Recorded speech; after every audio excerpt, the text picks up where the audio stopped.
Hello everyone, BPSC 3.0 और क्षमता परीक्षा 2024 के लिए लैंग्वेज पेपर काफ़ी ज़्यादा इम्पोर्टेंट रोल निभाता है, क्योंकि आपके लैंग्वेज पेपर में 30 नंबर के मार्क्स पूछे जाते हैं, जिसमें आपका 8 नंबर का इंग्लिश होगा और 22 नंबर का आपका हिंदी, नहीं तो उर्दू, जो भी आपका लैंग्वेज पेपर होगा आपका 22 नंबर का पूछा जाता है, जिसमें से आपको 9 नंबर लाना कंपलसरी है। अगर आप 9 नंबर लेकर आते हो तभी जाकर आपका मेन सब्जेक्ट का पेपर चेक होगा। इसलिए लैंग्वेज पेपर काफ़ी ज़्यादा इम्पोर्टेंट हो जाता है। तो वीडियो के अंत तक आप ज़रूर देखिएगा अगर आपको बीपीएससी पास करना है तो। अगर आप किसी भी सब्जेक्ट का तैयारी कर रहे हो, चाहे बीपीएससी या क्षमता परीक्षा का, तो क्लास 1 to 5 से लेकर क्लास 12 तक सारे सब्जेक्ट का नोट्स और topic wise theory, topic wise practice set सब कुछ आपको दिया जा रहा है सिर्फ काफ़ी कम रेट में। लेने के लिए इस नंबर पे आप व्हाट्सएप कर सकते हैं या आप वीडियो के कमेंट बॉक्स में कमेंट कर सकते हैं, क्योंकि सारे प्रैक्टिस सेट और नोट्स आपके एनसीईआरटी और एससीईआरटी बेस है, जो आपके सिलेबस में साफ-साफ मेंशन है। चलिए शुरू करते हैं आज का पहला क्वेश्चन पहले हम हिंदी देखेंगे, उसके बाद हम इंग्लिश का क्वेश्चन करेंगे। और आप लोग कमेंट बॉक्स में ज़रूर बताइएगा आपने टोटल क्वेश्चन में कितने क्वेश्चन राइट अटेम्प्ट करे। पहला क्वेश्चन है, जगदीश शब्द का सही संधि क्या होगा? जगत प्लस ईश या ऑप्शन सी जगत प्लस ईश या ऑप्शन डी जगत प्लस ईश। माइनर सा डिफरेंट होता है संधि विच्छेद में, तो सारे ऑप्शन को ध्यान से देखकर सही आंसर बताइएगा। तो इसका राइट आंसर ऑप्शन आपका बी हो जाएगा। जगदीश शब्द का सही संधि विच्छेद जगत प्लस ईश होगा, क्योंकि इसमें व्यंजन संधि है, इसलिए इसका राइट आंसर ऑप्शन बी हो जाएगा। अगला क्वेश्चन है, रीति प्लस अनुसार से संधि के बाद शब्द बनेगा।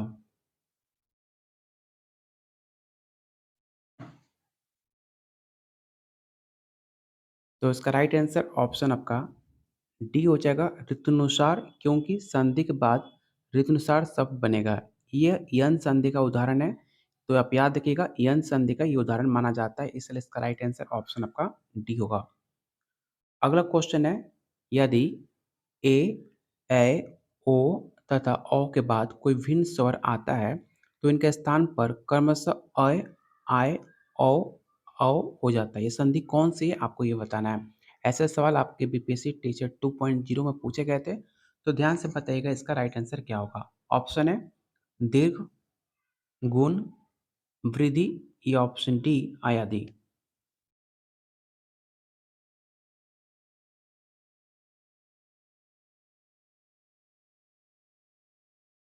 तो इसका राइट आंसर ऑप्शन आपका डी हो जाएगा, आयादी।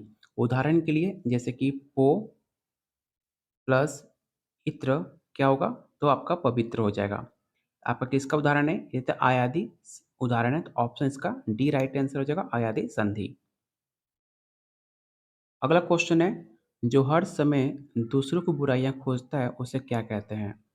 आपके पास ऐसे लोग मिलते होंगे जो हमेशा दूसरों की बुराई खोजते रहते हैं, उसे किस नाम से आप बोलते हो आपको ये बताना है।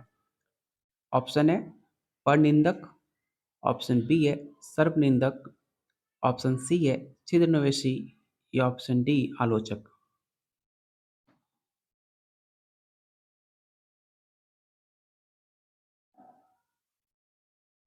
तो इसका राइट आंसर ऑप्शन आपका सी होगा, छिंद्रवेशी।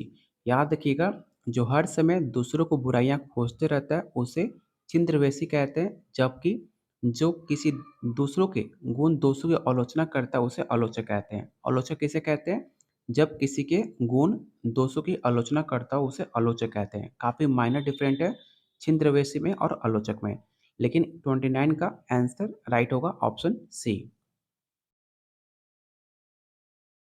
अगला क्वेश्चन है, अनिल अनल का सही अर्थ देने वाला शब्द युग्म कौन सा है? पहला ऑप्शन है वायु अग्नि, अग्नि वायु, हवा पानी या ऑप्शन डी आग पानी। सोच समझकर आंसर बताइएगा।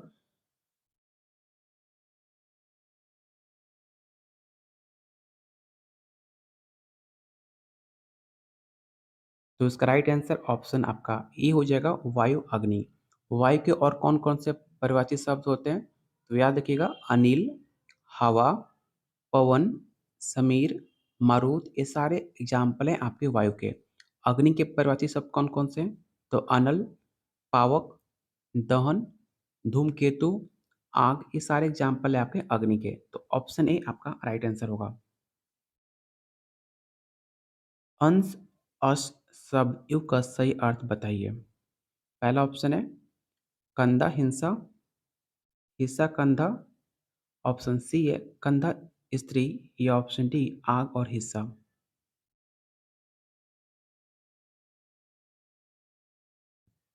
तो इसका राइट आंसर ऑप्शन आपका बी हो जाएगा। निम्नलिखित में कंकाल शब्द का अर्थ कौन सा है? काफी आसान सा सवाल है। पहला ऑप्शन है एक शहर का नाम है, हड्डियों का ढांचा, ऑप्शन सी है अंकीचन या ऑप्शन डी कंगाल। तो किसी शहर का नाम हो सकता है, कंगाल कभी नहीं हो सकता, अंकीचन कभी नहीं होता, कंगाल कंकाल का मतलब कंगाल नहीं होता है, कंकाल का मतलब होता है हड्डियों का ढांचा। तो इसका राइट आंसर ऑप्शन आपका बी हो जाएगा। अगला क्वेश्चन है निम्नलिखित में कौन सा शब्द हंस की जगह प्रयुक्त नहीं किया जा सकता? पहला ऑप्शन है सूर्य, योगी, श्वेत या ऑप्शन डी अमृत।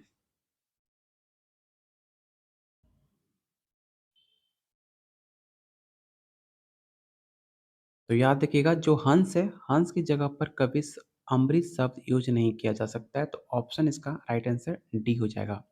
जबकि बात कीजिए हंस का अनेकार्थी शब्द, तो सूर्य, योगी और श्वेत आपके हंस के अनेकार्थी शब्द आपके माने जाते हैं, लेकिन अमृत आपका अनेकार्थी शब्द नहीं होता है। तो ऑप्शन इसका डी राइट आंसर होगा। जस्ट मैंने आपको बताया था कि अग्नि का पर्यायवाची शब्द क्या होता है, तो इसमें गलती किसी का नहीं होना चाहिए। पहला ऑप्शन है अवलेख, अर्णव, पावक या ऑप्शन डी उरग।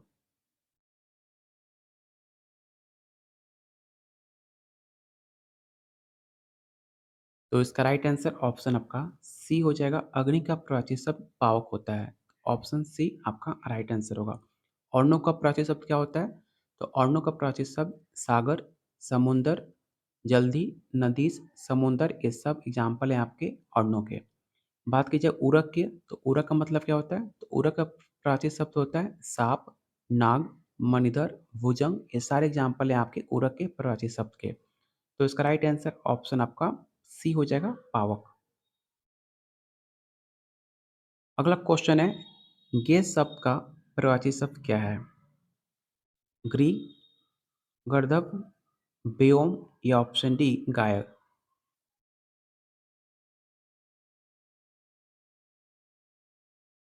तो गे का मतलब आपका गृह होता है, जो आपका घर हुआ, आवास बोलते हो, निकेतन बोलते हैं, भवन बोलते हैं, वास बोलते हैं, शाला बोलते हैं, सदन बोलते हैं। ये सारे आपके प्राकृतिक शब्द हैं गृह के, जो आपके गे बोल सकते हो, घर बोल सकते हो, जिसे आप बोलते हो।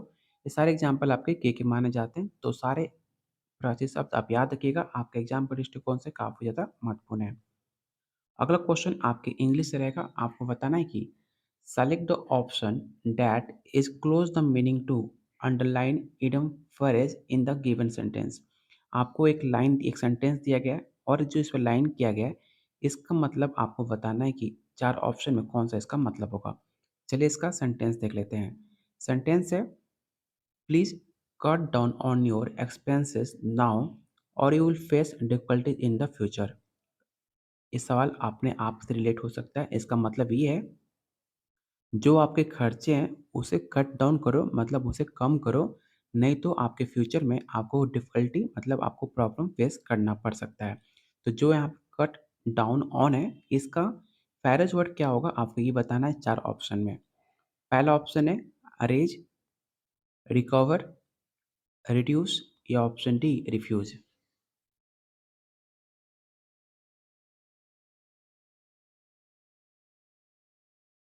तो सबसे पहले आपको सबको मतलब पता होना चाहिए। तो कट डाउन मैंने जस्ट अभी बताया कम करना, ठीक है। रेज मतलब क्या होता है? रेज मतलब बढ़ना, बढ़ाना, ठीक है। सेकेंड ऑप्शन क्या हुआ? रिकवर। रिकवर मतलब क्या होता है? बचाना, वापस पाना। रिफ्यूज मतलब क्या होता है? तो रिफ्यूज मतलब इनकार करना और मना करना। लेकिन बात की जा रही है खर्चे कम करने की, तो रिड्यूस मतलब क्या होता है? रिड्यूस मतलब होता है कम करना। तो मतलब अपना खर्चे कम करो, नहीं तो आगे जाकर आपके फ्यूचर में आपको डिफ़िकल्टी या प्रॉब्लम फेस करनी पड़ सकती है। तो इसका राइट आंसर क्या होगा? तो इसका राइट आंसर ऑप्शन आपका सी होगा रिड्यूस। उम्मीद करता हूँ आपको समझ आ गई होगी। इंग्लिश का क्वेश्चन देखकर आपको भागना नहीं है। आपके वीडियो में पूरा डिटेल में समझाया जाएगा जिसमें आपको कोई भी प्रॉब्लम ना हो। इंग्लिश देखकर आपको डर ना लगे। अगला क्वेश्चन है select the option that can be used as an one substitute for the given group of words. मतलब आपको एक सेंटेंस यहाँ पर दिया गया है, उसको एक वर्ड में आपको बताना है कि इसका मतलब क्या हुआ। सेंटेंस है dwarf varieties of trees and surf grown in pots.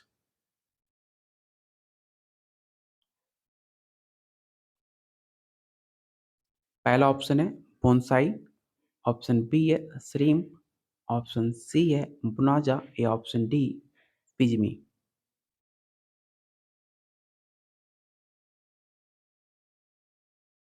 Bonsai मतलब क्या होता है? बोने पौधे, जो आपके बोना पौधा होता है जो काफ़ी छोटा-छोटा होता है। और श्रिम्प मतलब क्या होता है? झींगा मछली। और भुनाजा मतलब आपको समृद्धि होता है। और पिंजी मतलब भी छोटा होता है। तो इसका राइट आंसर क्या होगा? तो इसका राइट आंसर ऑप्शन आपका ए हो जाएगा। अगला क्वेश्चन आपको एक 4 यहाँ पे वर्ड दिए गए हैं जो आपको स्पेलिंग गलत लिखा गया है। आपको बताना है कि इन 4 ऑप्शन में कौन-सा ऐसा वर्ड है जो स्पेलिंग गलत लिखा गया है। पहला ऑप्शन है मेटालिक। आप चारों वर्ड को देखो और बताओ इसमें कौन-सा वर्ड गलत लिखा गया है, क्योंकि अगर स्पेलिंग गलत लिखा है तो उसे प्रोनाउंस भी अच्छे से नहीं हो पाएगा।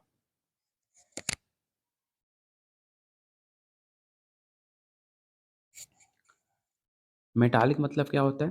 तो मेटालिक मतलब धातुमय होता है। जो आप मेटल का मतलब धातु होता है और मेटालिक मतलब धातुमय। क्रिस्टलाइज़ेशन मतलब क्या होता है? तो क्रिस्टलाइज़ेशन मतलब आपका क्रिस्टलीकरण होता है।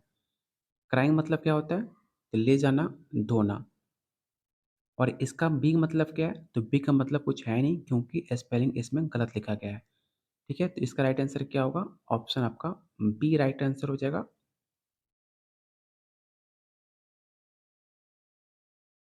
अगला क्वेश्चन आपको एक सेंटेंस दिया गया है और उसको 4 पार्ट्स में बाँट दिया गया है और आपको बताना है कि इन सेंटेंस में कौन-सा ऐसा पार्ट है जिसमें एरर है।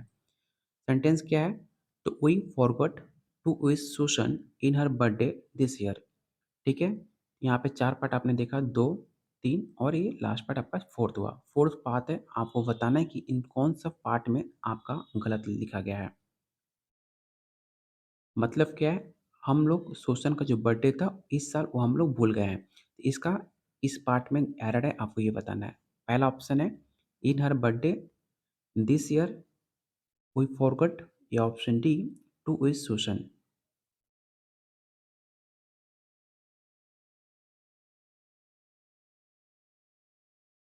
तो इसका राइट आंसर क्या होगा? तो इसका राइट आंसर ऑप्शन आपका ए हो जाएगा। किसी का बर्थडे इन हर नहीं होता है, सुसन हर बर्थडे। यहाँ पे इन जो वर्ड है, इन यहाँ पर वर्ड यूज़ नहीं होगा। पूरा सेंटेंस क्या होता? We forgot to wish Susan, इन नहीं होगा, हर बर्थडे दिस ईयर। तो इसका राइट आंसर ऑप्शन आपका ए हो जाएगा। इसमें इन का प्रयोग नहीं करेंगे, इसलिए इसका राइट आंसर ऑप्शन आपका ए होगा। अगला क्वेश्चन सेम से आपको सेंटेंस दिया गया और उसको 4 पार्ट में डिवाइड किया गया। आपको बताना है कि कौन से सेगमेंट में, कौन से ऑप्शन में एरर है। सेंटेंस क्या है? Peter said then he was feeling unwell. Peter ने कहा वो अच्छा फील नहीं कर रहा है। तो आपको बताना है कि इन 4 ऑप्शन में कौन सा ऐसा ऑप्शन है जिसमें एरर है। पहला ऑप्शन है feeling unwell, he was, Peter said या ऑप्शन डी देन।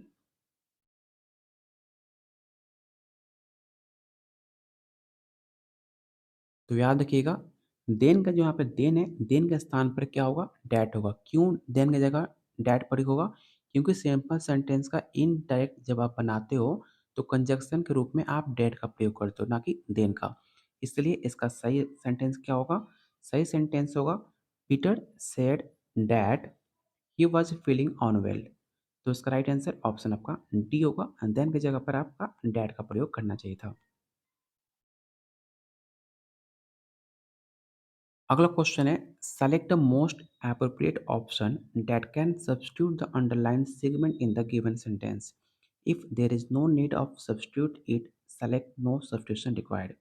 मतलब आपको एक सेंटेंस दिया गया है, आपको बताना है कि इस सेंटेंस में कोई चेंज करने की ज़रूरत है कि नहीं है। अगर आपको लगता है कि नहीं, सेंटेंस आपका सही लिखा गया, उसमें कोई भी सब्स्टिट्यूट की या उसमें कोई भी सुधार की ज़रूरत नहीं है, तो आप नो सब्स्टिट्यूशन रिक्वायर्ड भी आंसर दे सकते हो।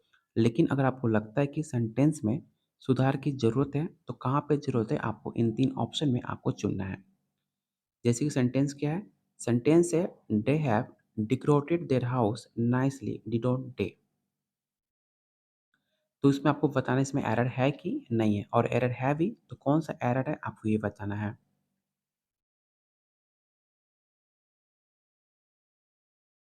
तो याद रखिएगा, जहाँ पर डिड नॉट डे है, जैसे कि डिड नॉट डे लिखा हुआ है, तो डिड नॉट डे के स्थान पर हैव नॉट डे का प्रयोग होगा, क्योंकि किसी वाक्य का क्वेश्चन टैग सब्जेक्ट और हेल्पिंग वर्ब के अनुसार होता है। इसलिए इसका डिड नॉट डे की जगह पर डिड नॉट हैव नॉट का प्रयोग करना चाहिए। तो इसका राइट आंसर ऑप्शन आपका सी हो जाएगा। अगला क्वेश्चन सेम पैटर्न पे आपका क्वेश्चन है। फिर से आपको सब्स्टिट्यूट चुनना है कि सब्स्टिट्यूट चेंज होगा कि नहीं होगा। तो आपको क्वेश्चन थोड़ा-सा लेंथी देकर आपको भागना नहीं है, क्योंकि मानते हैं कि इंग्लिश का आपका पेपर काफ़ी मतलब हार्ड आता है। आपको इंग्लिश में थोड़ा कमज़ोरी होती है, लेकिन आप समझने की कोशिश करोगे, आसानी से आप इसका आंसर फाइंड कर पाओगे। आपको स ये सारी चीज़ें नहीं पढ़नी है, आपको बस सेंटेंस पढ़ना है, सेंटेंस क्या लिखा हुआ है। सेंटेंस है, no sooner he had return home then he saw the letter lying on the table. आपको बताना है इसमें एरर कहाँ पर है। जो यहाँ पर लाइन की गई है, he had return home, then आपको बताना है कि इसमें सेंटेंस सही लिखा गया है या गलत है।